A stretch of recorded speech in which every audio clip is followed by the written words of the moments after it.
এটা আসলে এমন একটা ফিল্ড যেটা যত বয়স বাড়বে তত তোমার গ্রোথ বাড়বে। সো বি প্র্যাকটিশনার, এটা হবে মেইন টার্গেট। স্যার আপনি কি নিজে নিজে প্রিপারেশন নিছিলেন বিজিএস এর, নাকি হচ্ছে কোথাও কোচিং বা কারো গাইডলাইন ফলো করছিলেন? আমি কোচিং করি নাই, ঠিক আছে, আমি কোচিং করি নাই কারণ কোচিং এর যে ব্যাপারটা আমার কাছে মনে হয়েছে, আহ ওরা আসলে আমার ভালো লাগে নাই কোনো কোচিং। আমার কাছে মনে হয়েছে যে এটা আসলে টাইম ওয়েস্ট করা ছাড়া কিছুই হবে না। আমি বেসিক্যালি পড়ছিলাম তো কতদিন, 6-7 মাস মতো একটু পড়াশোনা করছিলাম, মানে খুব সিরিয়াসলি। তারপর তো আবার জয়েনই করে ফেলছি আমি তো ওইভাবে আর। বাট কোচিং এ কখনো আমার করার সুযোগ হয় নাই। তবে কোচিং যদি করতে চাও, ইউ ক্যান ডু দ্যাট, আমি মানা করব না কোচিং করার জন্য। বাট কোচিং গুলা আহ, আমার কাছে পার্সোনালি কখনো ইফেক্টিভ মনে হয় নাই, বিকজ আমার কাছে মনে হয় যে তারা যেগুলো পড়াচ্ছে, I know all those things, আমি জিনিসগুলো জানি। আমি শুধু শুধু কেন তাদের কাছে বসে বসে টাইম ওয়েস্ট করবো, তাই না?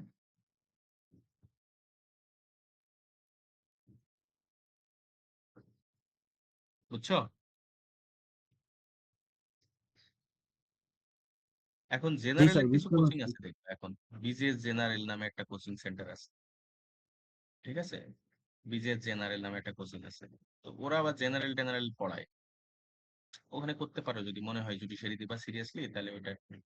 তারপর লেক্স প্লেন নামে একটা আছে। But দেখো তোমাদের যেটা মনে হয় যে হ্যাঁ, I should try, we can try. বুঝছো? বাট 19 নিয়ে আর আপাতত কোনো কোচিং এ টোচিং এ ভর্তি হওয়ার দরকার নেই। 20তম টার্গেট করে ভর্তি হয়ে যদি কোচিং করতে চাও।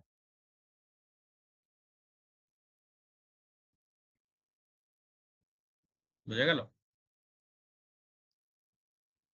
জি স্যার, বুঝতে পারছি। হ্যাঁ, কারণ 19 তো হাতে সময় নেই, লিটারালি 70 দিন মতো প্রিলি টাইম দিচ্ছে তারা। তো তুমি এখন প্রিলি পড়তে পারো, বাট ওই তো জেনারেলের ঝামেলাটা হয়ে যাবে। ল হয়তো শেষ হয়ে যাবে, বাট জেনারেল ঝামেলা করে ফেলবে। 40 মার্ক জেনারেল থেকে ওখানে আটকায় যাবে। That is the problem. কারণ তোমার ওই 3-4 মাস স্যার লাগে প্রিলিতে আসলে সিলেবাসটা বুঝতে। বুঝি নাই। স্যার প্রিলিতে ল থেকে কয়টা কোশ্চেন থাকে আর হচ্ছে জেনারেল থেকে কয়টা কোশ্চেন থাকে? ল থেকে 60টা কোশ্চেন থাকে, জেনারেল থেকে তোমার 40টা কোশ্চেন থাকে। লতে 60টা কোশ্চেন থাকে, তো বুঝতেছো 6টা কোর্স থেকে 60টা কোশ্চেন। সংবিধান থেকে 10টা, সংবিধানের সাথে আবার তোমার হচ্ছে জেনারেল ক্লজ একটা আছে। তারপরে তোমার ফ্যামিলি ল থেকে 10টা, CrPC CPC, sorry CrPC evidence আর পেনাল কোড থেকে 10টা, CPC SR act, limitation act এবং সিভিল কোডস অ্যাক্ট থেকে 10টা। তারপর তোমার প্রপার্টি আছে, আবার প্রপার্টিতে তোমার হচ্ছে প্রায় 5টা আইন আছে ওখানে, যেমন transfer of property act, contract act, SR act, limitation act, registration act, এখান থেকে 10টা। তো টোটাল 60টা কোয়েশ্চেন। এই 60টা কোয়েশ্চেন। আর তোমার জেনারেলের যে 10 10 10 করে 4 4 10 40, বাংলাতে 10টা, বাংলা এবার 5টা হচ্ছে লিটারেচার থেকে, 5টা গ্রামার থেকে। তারপর ইংলিশে 10টা, 5টা লিটারেচার থেকে, 5টা গ্রামার থেকে। আর তোমার 10টা ম্যাথ বিজ্ঞান মিলায়, 5টা বিজ্ঞান, 5টা ম্যাথ। আর 10টা হচ্ছে তোমার সাধারণ জ্ঞান, বাংলাদেশ আন্তর্জাতিক, বাংলাদেশ থেকে 5টা, আন্তর্জাতিক থেকে 5টা। বুঝছো? হিউজ বিষয় স্যার। মানে হিউজ, মানে হিউজ, মানে এটা আসলে আমি কি বলবো, আমার মানে এখন তোমাদেরকে বলতে গেলে আমি ডিসকারেজ করতে চাচ্ছি না। So you guys try, I must say, try, নিজের একটু ট্রাই করো, নিজের সর্বোচ্চ দিয়ে চেষ্টা করো। যদি মনে হয় আমি সিরিয়াসলি এবার 19তম দেবো, সিরিয়াসলি করতে হবে। সিরিয়াসলি মানে সিরিয়াসলি, চোখ মুখ বন্ধ করে একদম দুনিয়াদারি সব ভুলে গিয়ে পড়তে হবে। আর যদি মনে হয় না আমি 20তম দেবো, then you have got time. Minimum 7 7 8 মাস পাইছো। তো 7 8 মাস একটা লং, মানে perfect time for taking judiciary's preparation. হ্যাঁ, তো মিনিমাম যদি 7 8 ঘন্টা করে রেগুলার পড়ো, 7 8 মাস দিলে ইনশাল্লাহ তোমাদের ভেতর থেকে জাজ বের হয়ে আসবে। স্যার 20-এর জন্যই প্রিপারেশন নিতে হবে। হ্যাঁ, 20 এর জন্য প্রিপারেশন নিতে পারো। ঠিক আছে? 20 এর জন্য প্রিপারেশন নিতে পারো। আই আই মাস্ট সে যে তোমরা পারবা। ঠিক আছে? তো এই হলো ব্যাপার। এখন টোটাল সিচুয়েশন যেটা দাঁড়াচ্ছে সেটা হলো তোমার, আমরা এখন পড়াশোনার কোন জায়গায় আছি। বার কাউন্সিলটা আমরা একটু ফেরত আসি, তাহলে দেখি। তারপর জুডিশিয়ারি নিয়ে আলাপ করবো। বার কাউন্সিলের অবস্থা আমাদের যেটা, সেটা হলো তোমাদের, আমি 2টা আইন পড়াইছি, এসআর এবং লিমিটেশন অ্যাক্ট। খুব ভালো করে পড়াইছি এবং রিভিশন দিয়েছি। ওখান থেকে প্রশ্ন দিই, পরীক্ষা নিই, তোমরা অ্যান্সার করো। দুইজন আজকে আমাকে খালি 3জন টোটাল তোমার হচ্ছে ইয়ে দিচ্ছে দেখলাম, কি বলে, অ্যান্সারটা পাঠাইছো, বাকির অ্যান্সার ট্যান্সার পাঠাও নাই। অ্যান্ড স্যার সবগুলো করতে পারি নাই, 10টা করছি এখনো পাঠাইনি স্যার। হ্যাঁ, 10টা করেন, করে পাঠাই দেন বাকিটা। ঠিক আছে? G I sir. এক্সপেক্ট আপনার একটু প্রম্পটলি অ্যান্সার গুলো দেবেন, কারণ আপনারা আমি জানি যে রিভিশন দেবেন না। ঠিক আছে? নিজে নিজে রিভিশন যদি না দেন, তাহলে আমি কিন্তু বারবার বলছি, রিভিশন না দিলে ভুলে যাবেন। বুঝছেন? রিভিশন না দিলে ভুলে যাবেন। ল খুব খারাপ জিনিস। লকে রিভিশনের উপর রাখতে হয়। ইটস লাইক লকে আপনি আপনার বসে রাখতে হবে। বসে রাখা মানে বোঝেন? রিভিশনের উপর রাখতে হবে। তবে ও বসে থাকবে, না হলে ও আপনাকে বসে রাখবে। জিনিসটা এরকম। এরপরে হচ্ছে আপনার আহ সিপিসি আমরা ধরছি। সিপিসি তে আমরা অর্ডার 1 পড়ছি, অর্ডার 2 পড়ছি, অর্ডার 3 পড়ছি, অর্ডার 4 পড়ছি, অর্ডার 7 পড়ছি। এইদিকে আমরা সেকশন 1 থেকে শুরু করে মোটামুটি তোমার সেকশন 22 পর্যন্ত পড়ে ফেলছি। আজকে অর্ডার 5টা পড়বো আমরা। অর্ডার 5 এর পরে আমরা চলে যাব অর্ডার 6, অর্ডার 8, অর্ডার 9। তাহলে আমাদের সিপিসি কমপ্লিট হয়ে যাবে মোটামুটি 50%। তারপর ওই মাঝে মাঝে একটা একটা করে অর্ডার আমরা করতে থাকবো, মানে সিপিসি পার্ট 1 কমপ্লিট হয়ে যাবে। পার্ট 2 তে যাবো। তারপর পার্ট 2 আমি তোমাদের হচ্ছে, যারা ক্লাস করছো তারা আমার ক্লাসটা করছো, তখন ওই জিনিসগুলো আবার রিভিশন দেবো আমরা। তো সিপিসি এই মাসের মধ্যে আমাদের পার্ট 1 শেষ হবে, সামনের মাসের মধ্যে আমাদের পার্ট 2 শেষ হবে। তারপরে এভিডেন্স অ্যাক্ট শেষ হবে 15 দিনে। তারপরে তোমার হচ্ছে সিআরপিসি আর পেনাল কোড, ওই দুইটা বাকি থাকবে। ওই দুইটা আমরা লাস্ট মান্থ বলতে গেলে তোমার হচ্ছে সেপ্টেম্বর অক্টোবরে আমাদের শেষ হবে সিলেবাস। ঠিক আছে? তো দ্যাটস অল আমাদের মোটামুটি টার্গেট আমার। And তোমরা যদি আমাকে একটু হেল্প করো, তাহলে আমি আগাইতে পারবো। তোমাদের কাছে আমার এতটুকু এক্সপেকটেশন। বুঝছো? এবং তারপর যদি তোমরা মনে করো যে না, স্যারের কাছে আমরা জুডিশিয়ারি পড়বো, আমার যদি জুডিশিয়ারি হয়ে যায় ইন দ্য মিন টাইম, তাহলে আমি তোমাদের ব্যাচটা কন্টিনিউ করবো, নাহলে ডিস অফ করে দেবো। এই তো। ইনশাল্লাহ আপনার হয়ে যাবে স্যার, আপনার প্রতি আমার কনফিডেন্স আছে। আচ্ছা, ঠিক আছে, দোয়া করো আমার জন্য সবাই। আমার রিটেনটা দিচ্ছি, এবার আল্লাহর রহমতে দেখা যাক কি অবস্থা হয়। এনিওয়েজ, আমরা একটু অর্ডার 5-এ যাই। সমন দেখবো আমরা। ঠিক আছে? কিভাবে সমন জারি করতে হয়। সমনটা কখন হয়? কারণ তুমি অলরেডি যখন প্লেন ফাইল করে ফেলছো, তখন তো আসলে সমন না দিলে অপরপক্ষ জানবে না যে আসলে তার বিরুদ্ধে একটা মামলা হয়েছে, তাই না? তো কারোর বিরুদ্ধে যখন তুমি মামলা করছো, তখন আসলে সমন পাঠানো কার কাজ? সমন পাঠানো পাঠানো হচ্ছে এটা কোর্টের কাজ। তাহলে প্রশ্ন যদি আসে, সমনটা কে পাঠাবে? মূলত কে পাঠাবে? কোর্ট পাঠাবে না সমনটা? জি স্যার, কোড জয়, পাঠাবে। কোর্ট পাঠাবে। তো সমন পাঠানোর ব্যাপারে আমাদের সিপিসিতে সেকশন 27-এ বলা আছে। দেখো, সিপিসি সেকশন 27 যেটা, ওখানে তোমার সমন সম্পর্কে বলা আছে কত, 27। এই দেখো, সামন্স ডিফেন্ডেডস। এই তো where a suit has been duly instituted, যখন একটা মামলা প্রপারলি ফাইল করা হয়, একটা সমন তাকে পাঠাইতে হবে, যাতে করে সে তার বক্তব্য এসে কোর্টে প্রেজেন্ট করতে পারে। ভালো কথা। তো এই যে দেখো, কথাটা শ্যাল লেখা আছে।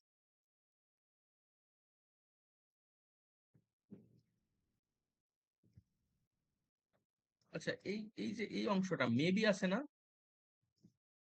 দেখা যায়? জি স্যার, মেবি লেখা দেখা না? যায়। এটা হলে জি শ্যাল বি হবে, বুঝছো? এই জিনিসটা অ্যামেন্ড করে নাই কেন আমি বুঝলাম না। এটা এটা এত বড় যে ভুল করে রাখছে এরা। এটা শ্যাল হবে। মে আর শ্যালের ভিতরে কিন্তু লতে একটা হিউজ পার্থক্য আছে। মে মানে হচ্ছে পাঠাইলে পাঠাইতেও পারে, না পাঠালে না পাঠাতে পারে। That's a discretion. আর শ্যাল যখন বলা থাকবে তখন অবশ্যই পাঠাতে হবে, এটা শ্যাল হবে। এটা কেন অ্যামেন্ড করে নাই আমার মাথায় এখন খেলতেছে না। মানে এটা একটা ল আমাদের, মানে অফিসিয়াল ওয়েবসাইট আমাদের মিনিস্ট্রির, বাট তারা এখনো এই জিনিসটা অ্যামেন্ড করে নাই। That's a shameful act. তো এটা একটা শ্যাল হবে, বোঝা গেল? সো এখান থেকে আমাদের চলে যেতে হবে কোথায়? অর্ডারে। কোন অর্ডার এটার সাথে কানেক্টেড বলো তো? অর্ডার 5 এটার সাথে কানেক্টেড। অর্ডার কত? 5 স্যার, অর্ডার অর্ডার 5। 5 এটার সাথে কানেক্টেড। এই যে দেখো, issue and service of summons. when a suit has been duly instituted, summons shall be, দেখো এখানে shall আছে না? এখানে shall be issued by the officer of the court appointed in this behalf to the defendant within 5 working days from the date of filing the suit। তার মানে কি? ব্যাপার হচ্ছে, যখন একটা মামলা তুমি ওই যে আমাদের সেরেস্তাদারের কাছে যখন তুমি জমা দিলা, তখন ওই দিন থেকে 5 কার্য দিবসের ভিতরে, 5 কার্য দিবস তো বোঝো তোমরা, যদি শুক্র শনি পড়ে যায় তাহলে কাজ বন্ধ ওই দিন, ওই দিনটা হিসাব হবে না। তো 5 কার্য দিবসের মধ্যে তারা তোমার কি পৌঁছাবে বলতো? সমন ডেলিভারি করে দেবে। কি করবে? সমন, বলো, সমন ডেলিভারি করে দেবে। ডেলিভারি করবে। আচ্ছা, আচ্ছা, 5 কার্য দিবসের ভিতরে। আচ্ছা, এখন কথা হলো, যদি এই 5 কার্য দিবসের মধ্যে তাকে না পৌঁছাইতে পারে, তাহলে তোমার এটা মিসকন্ডাক্ট। মিসকন্ডাক্ট বোঝো? মিসকন্ডাক্ট মানে হচ্ছে কাজে অবহেলা। ধরা হবে যে ওই অফিসার, যে লোক হচ্ছে তোমার ওই যে জারিকারক বলা হয়, জারিকারক তো বোঝো? জারিকারক হচ্ছে তোমার মিসকন্ডাক্ট করছে বা কাজে অবহেলা করছে। ঠিক আছে? তো তার বিরুদ্ধে ডিপার্টমেন্টাল অ্যাকশন হইতে পারে। আচ্ছা, আচ্ছা, এখন প্রশ্ন হলো, সমন দেওয়ার মূল উদ্দেশ্য হচ্ছে তোমার ডিফেন্ডেন্ট যাতে জানতে পারে তার বিরুদ্ধে মামলা করা হয়েছে। এখন সমন দেওয়ার আগেই যদি ডিফেন্ডেন্ট আদালতে হাজির হয়ে যায়, তাহলে কি সমন দেওয়ার প্রয়োজন আছে? না স্যার, না স্যার। প্রয়োজন নেই, তখন আর কিন্তু সমন দেওয়ার কোনো দরকার নেই। আচ্ছা, সমনটা দেয় আচ্ছা, হইলো ডিফেন্ডেন্টকে হাজির করানোর জন্য, কোর্টে আনার জন্য। এই তো, এই তো। আচ্ছা, এখন যখন সমন দেয়া হয় তখন ডিফেন্ডেন্ট কিভাবে কিভাবে হাজির হইতে পারে? দেখো, সে নিজে নিজে পার্সোনালি হাজির হইতে পারে। ইন পার্সন মানে তো বোঝো, তাকে যেহেতু সমন দেওয়া হয়েছে সে নিজে এসে হাজির হতে পারে। আচ্ছা, এখন নর্মালি আমাদের কি হয়, সবাই কি আর নিজে নিজে হাজির হবে? তো স্বাভাবিকভাবে একটা উকিল ধরবে সে, উকিল ধরে সে একজন উকিলের মাধ্যমে হাজির হতে পারে, by pleader duly instructed and able to answer the material question. আচ্ছা, আচ্ছা, আবার এমন হতে পারে সে একজন উকিল পাঠাইছে এবং তার সাথে আরো একটা লোক পাঠাইছে, এমন হইতে পারে। তো টোটাল এই এই সিচুয়েশন গুলো আমরা দেখি, সে নিজে এসে হাজির হইতে পারে, অথবা সে একজন উকিলকে পাঠাইতে পারে, অথবা উকিল প্লাস পাশে একজনকে লোককে পাঠাইতে পারে যে উকিলকে হেল্প করবে।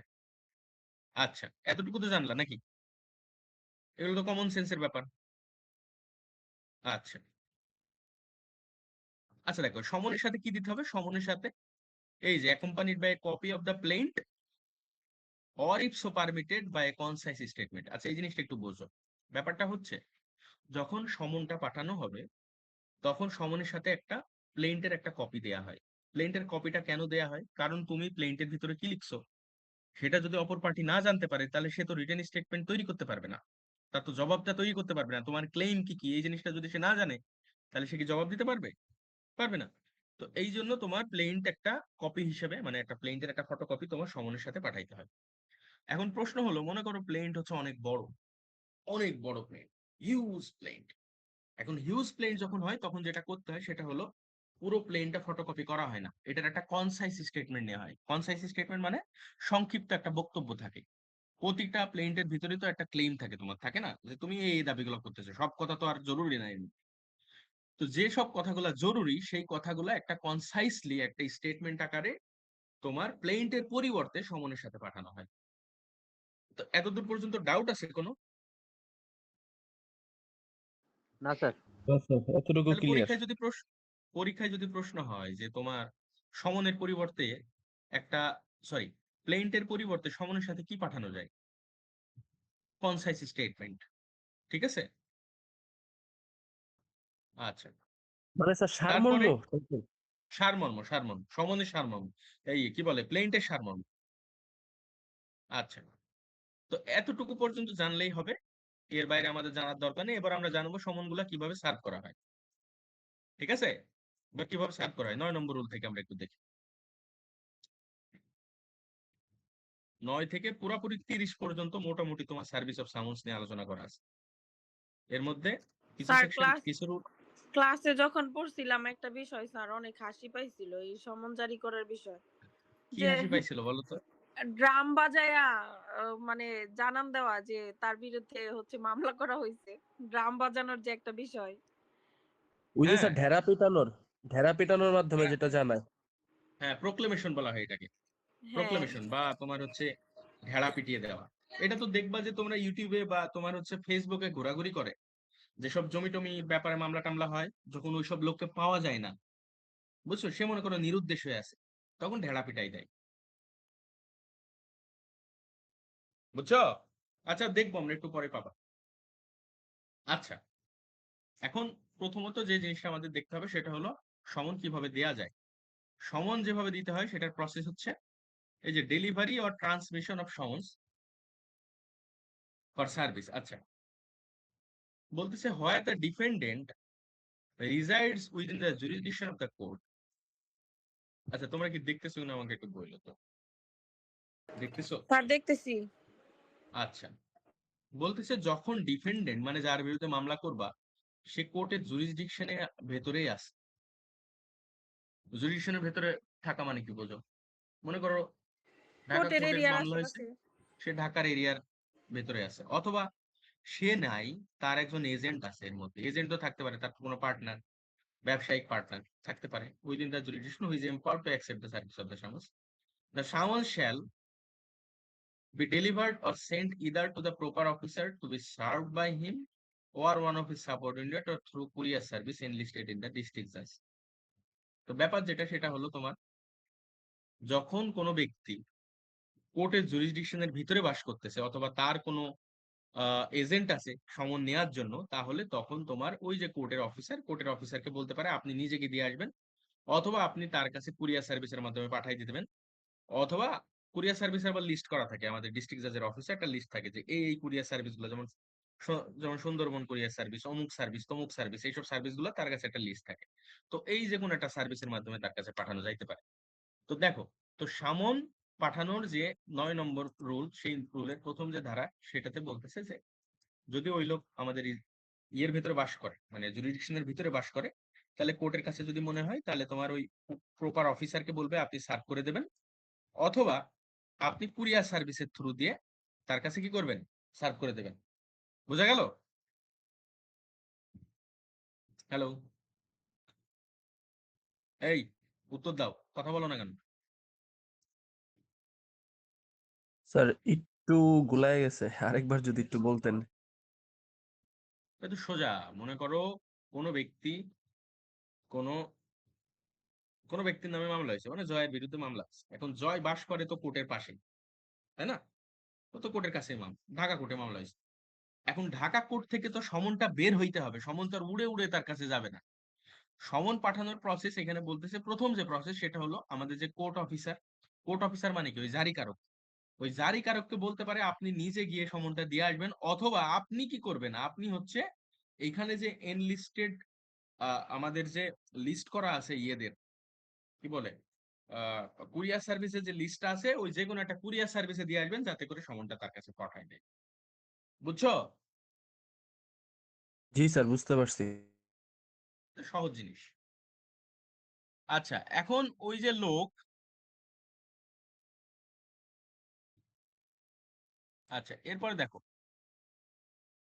এখন এইটা দেখো, এই রুলটা দেখো, এই রুলটা থেকে প্রশ্ন হইতে পারে, the court may in addition to the service of someone's under sub-rule 1।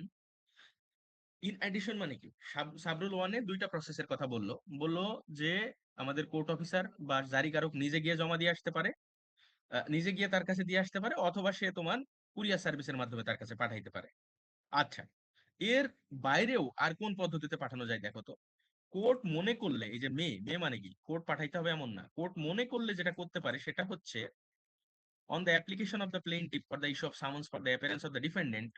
মনে করো প্লেইনটিফ একটা অ্যাপ্লিকেশন দিছে যে সমনটা আরো অন্যান্য পদ্ধতিতেও যেন তার কাছে পাঠানো হয়। কি কি পদ্ধতি আছে আমাদের দেখো তো। এসএমএস, এসএমএস এর মাধ্যমে পাঠানো যাইতে পারে। এসএমএস কিভাবে? ওই যে আমরা এখন যখন প্লেন্ট লিখি, মনে আছে প্লেন্টের ভিতরে এখন অপর পার্টির ফোন নাম্বার এইসব টেসব দেয়া লাগে না, ইমেল অ্যাড্রেস এগুলো দেয়া লাগতেছে। কেন দেয়া লাগতেছে? কারণ সমন পাঠানোর ক্ষেত্রে তোমার এই জিনিসটা আসতে পারে, হেল্প আসতে পারে। বুঝছো? তো এখন এসএমএস এর মাধ্যমে তোমার কি জানানো যেতে পারে, সমন পাঠানো যাইতে পারে। অথবা তোমার এসএমএস এর বাইরে যেটা হতে পারে ভয়েস কল, ফোন কলে জানানো পারে, ইনস্ট্যান্ট মেসেজ সার্ভিস, আইএমএস, মানে হোয়াটসঅ্যাপ এর মাধ্যমে তুমি পাঠাইতে পারো, ফ্যাক্স অর ইমেইল, ঠিক আছে, বাট খরচটা দিতে হবে কাকে? প্লেনটিফকে।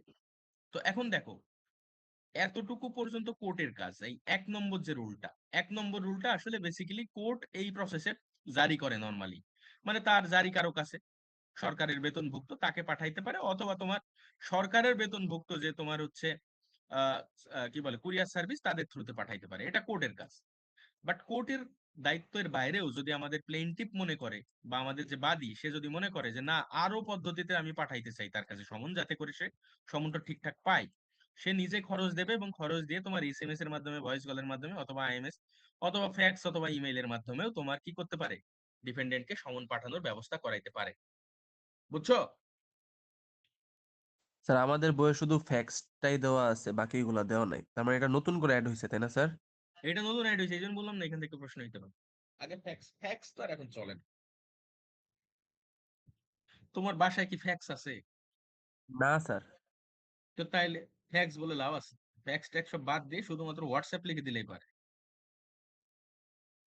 তাহলে স্যার এটা কি হচ্ছে রুল 9 এর সাব রুল 3 তে দেওয়া আছে? সাব রুল 3, এখান থেকে প্রশ্ন হইতে পারে প্রিলিতে। There is a huge chance, কারণ এটা অ্যামেন্ডমেন্ট হয়েছে নতুন। বুঝছো? 21 সালে অ্যামেন্ডমেন্ট, এই তো কি বলে 21 না, তোমার এই যে 25 সালে অ্যামেন্ডমেন্ট হয়েছে এটা। এই যে দেখো, 2025। আচ্ছা, তারপরে দেখো, provided that the proof of such service shall be kept in the record. মানে কি? মানে তুমি যে তাকে হোয়াটসঅ্যাপ করছো, তার একটা রেকর্ড স্ক্রিনশট হিসেবে রেখে দিতে হবে। আচ্ছা, তারপরে এই 1 নম্বর রুলে বলছিলাম না যে একটা এনলিস্ট করে রাখতে হবে যে কার কার কোন কোন কুরিয়ার সার্ভিস তোমার হচ্ছে এখানে কাজ করবে, সেটা সম্পর্কে এই রুল 4 বলা আছে। আচ্ছা, ওটা আমাদের দরকার নাই।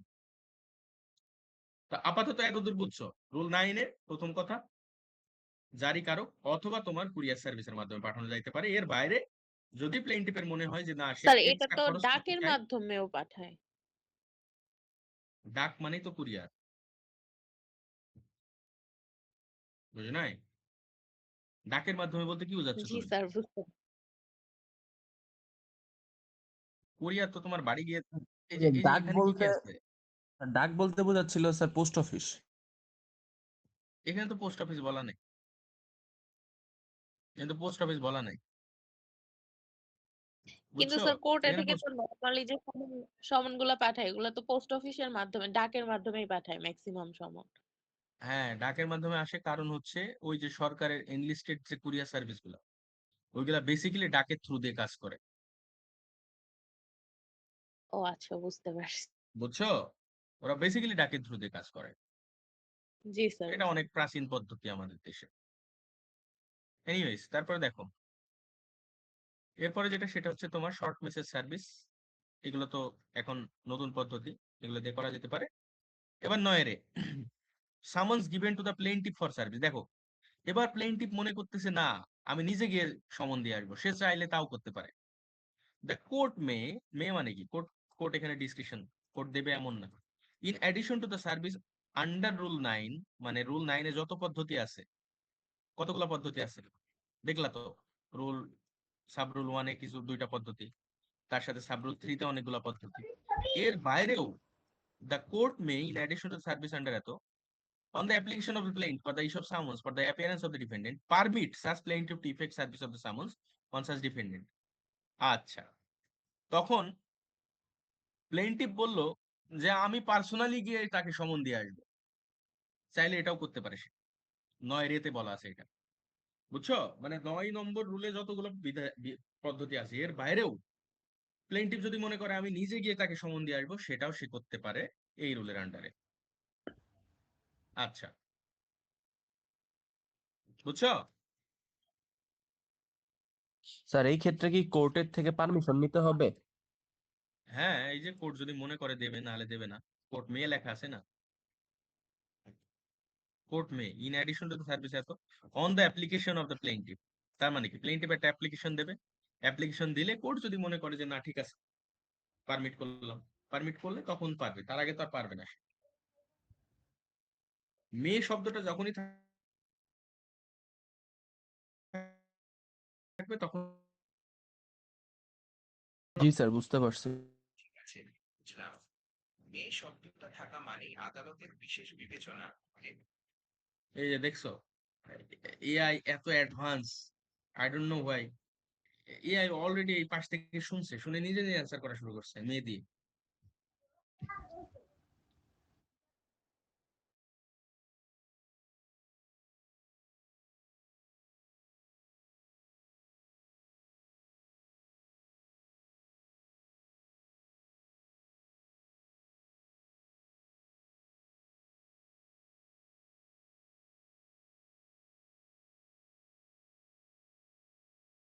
তখন কোর্ট অফিসারের কিছু দায়িত্ব আছে, সার্ভ করার প্রসেস যেটা, সেটা সম্পর্কে আমাদের রুল 16, 17, 18 এগুলাতে বলা আছে। তো এখন প্লেইনটিফ যদি নিজে নিজে সার্ভ করতে যায়, তাহলে তারও তো কিছু দায়িত্ব পালন করতে হবে, তাই না?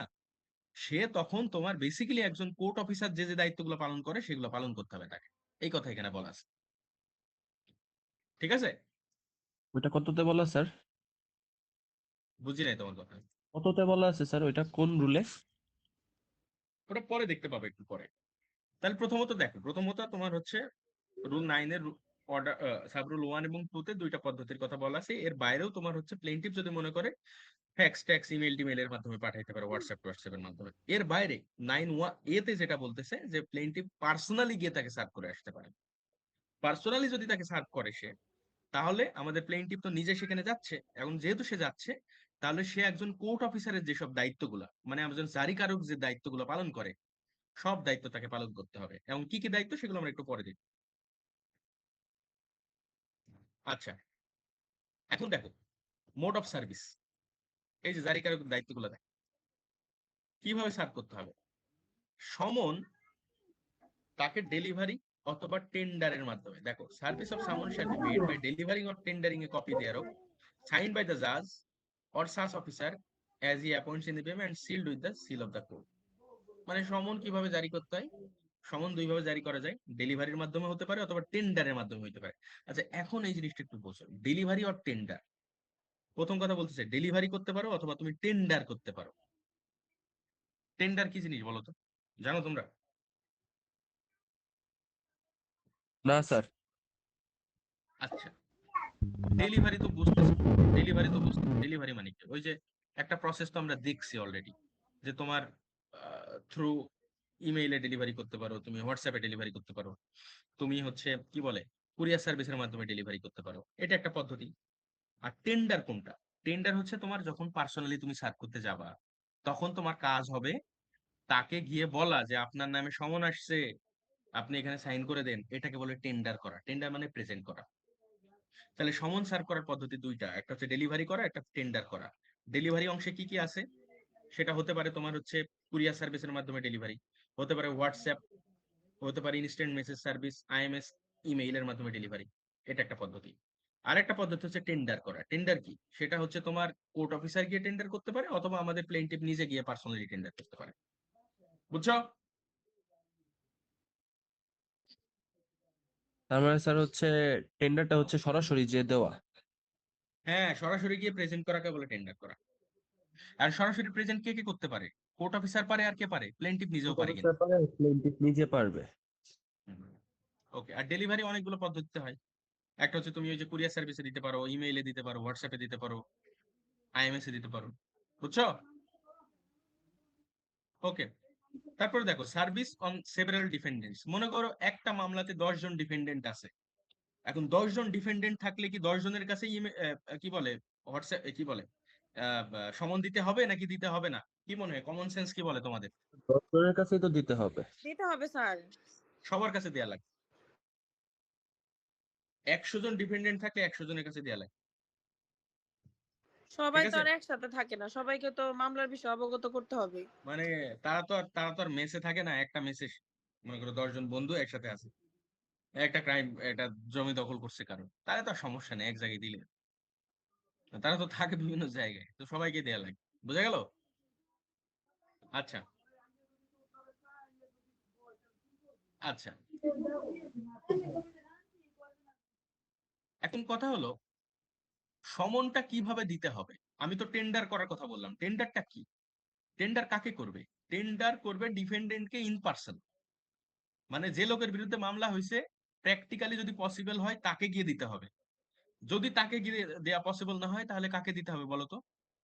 তার যদি কোনো এজেন্ট থাকে, এজেন্ট মানে কি? এজেন্ট মানে হচ্ছে সমন নেয়ার মতো ক্ষমতা আছে এমন কোনো ব্যক্তি। মনে করো তার কোনো ভাই আছে, তার কোনো ব্যবসা পার্টনার আছে, এদেরকে বলা হয় এজেন্ট। এরা সমন নিতে পারে চাইলে। তাহলে প্র্যাকটিকেবল সমন shall be made to the dependent in person, যদি না তার এমন কোনো এজেন্ট থাকে যে আসলে সমন নেওয়ার মতো ক্ষমতা আছে। বুঝা গেল? তাহলে সমন দেওয়ার পদ্ধতি দুইটা, একটা ডেলিভারি অথবা টেন্ডারি। ডেলিভারি করার পদ্ধতি কয়েক রকমের আছে, আমি বললাম। টেন্ডার করার পদ্ধতি যেটা আছে সেটা তো সেটাই। বা টেন্ডার কে কে করবে? দুই ধরনের লোক টেন্ডার করতে পারে। একটা হচ্ছে জারিকারক নিজেও করতে পারে, প্লেইন্টিফ নিজেও করতে পারে। এখন প্রশ্ন হচ্ছে তোমার, যদি একাধিক ডিফেন্ডেন্ট থাকে সবাইকে দেয়া লাগবে। আর দ্বিতীয় কথা যেটা, সেটা হলো ডিপেন্ডেন্টকে পার্সোনালি দেওয়ার চেষ্টা করতে হবে। যদি ডিপেন্ডেন্ট পার্সোনালি না দেওয়া পসিবল হয়, তাহলে তার যদি কোনো এজেন্ট থাকে তাকে এজেন্টকে দিতে হবে। আচ্ছা, এই তোমরা বুঝতেছো না? বুঝতেছো না? কথা বলো,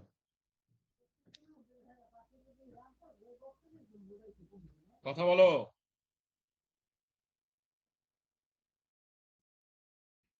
হ্যালো? স্যার বুঝতেছি, কিন্তু স্যার মনে রাখা তো খুব টাফ হয়ে যাবে স্যার, অনেকগুলা পড়া। আচ্ছা, তাহলে আর আর পড়াবো না আজকে, এটাই শেষ। মনে থাকবে না আর বেশি পড়াইলে, বাকি অংশটা কালকে পড়বো আমরা। So, আপাতত একটু রিভিশন দিই আমরা, ঠিক আছে? রিভিশন হচ্ছে আমরা এরকম, যে সমন জিনিসটা কখন দেয়া হয়? সমন জিনিসটা দেয়া হয় যখন তুমি প্লেন্ট প্রপারলি সাবমিট করে ফেলছো, প্রপারলি রেজিস্টার হয়ে গেছে তোমার। প্রপারলি রেজিস্টার হওয়ার পর কোর্টের কাজ হচ্ছে সমন জারি করা। এখন কোর্ট সমন জারি করবে তোমার, আমরা যদি দেখি আমাদের অর্ডার 5-এ এই পদ্ধতিতে সমনটা সে পাঠাবে। প্রশ্ন হচ্ছে সমন কতদিনের মধ্যে পাঠাইতে হবে? প্রিলিমিনারি প্রশ্ন, 5 কার্যদিবস। পরীক্ষায় প্রশ্ন আসতে পারে 5 ডেজ, 5 ওয়ার্কিং ডেজ। কোনটা answer? 5 working days. 5 working days. তাহলে সমন 5 ওয়ার্কিং ডেজ এর মধ্যে দিতে হবে। 5 ওয়ার্কিং ডেজ এর মধ্যে যদি না দিতে পারে, তাহলে তোমার সেটা মিসকন্ডাক্ট হিসেবে ট্রিটেড হবে। কার মিসকন্ডাক্ট? স্যার জারিকারকের কোর্টের। মিসকন্ডাক্ট। কোর্টের মিসকন্ডাক্ট, জারিকারকের স্যার মিসকন্ডাক্ট, কোর্ট অফিসারের জারিকারকের ইংলিশটা মিসকন্ডাক্ট। কি? বুঝি নাই তোমার কথা। জারিকারকের ইংলিশটা কি কোর্ট অফিসার?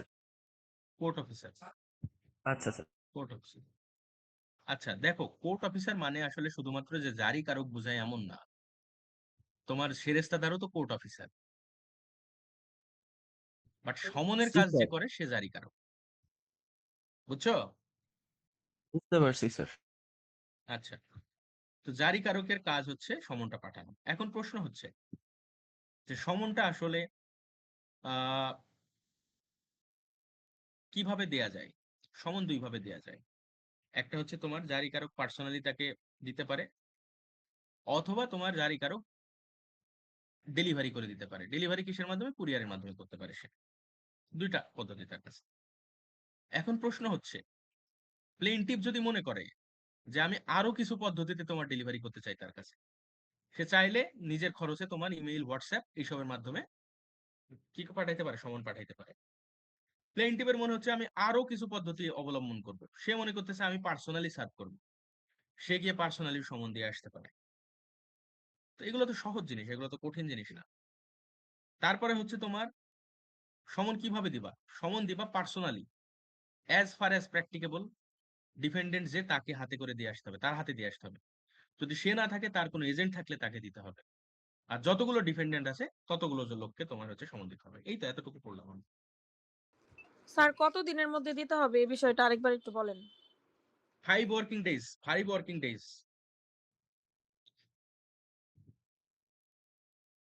ব্যাপার আছে এর মধ্যে, সোনিয়া মির্জা, কালকে এই জিনিসটা নিয়ে পড়াবো। এখন মাথা খারাপ করার দরকার নেই। এটা ডিটেল আলাপ আছে, একটা ছোট একটা আলাপ আছে, এটা এখন মাথা খারাপ করে না। আপাতত এতটুকু জানো, ঠিক আছে? Okay sir. ওকে, আমার প্রশ্ন হচ্ছে, তোমরা আগের পড়াশোনাগুলো রিভিশন করতেছো কে কে? একটু হাত তোলো তো।